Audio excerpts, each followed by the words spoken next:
Biblia K2 israelita mesiánica.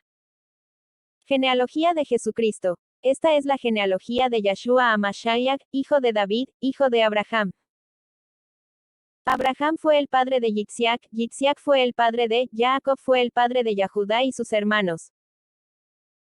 Yahudá fue el padre de Perez y Serach, su madre fue Tamar, Perez fue el padre de Hetzron, Hetzron fue el padre de Ram.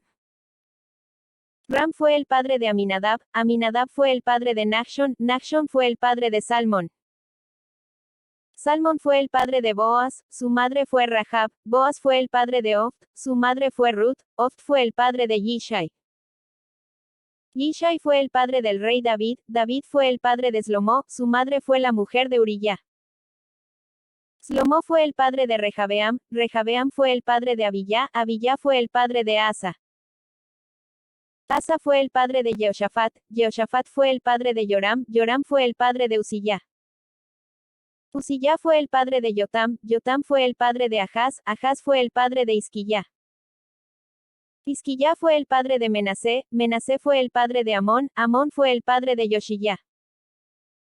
Yoshiyá fue el padre de Jehaniaconiyá, Jehoyahim y sus hermanos en el tiempo del exilio a Babel.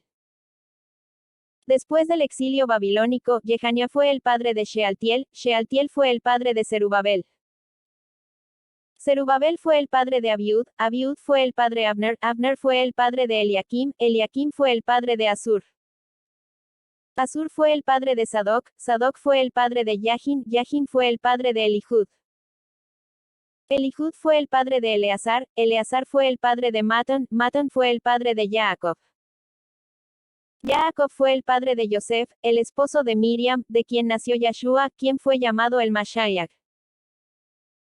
De manera que hubo 14 generaciones desde Abraham a David, 14 generaciones desde David al exilio babilónico, y 14 generaciones desde el exilio babilónico al Mashiach.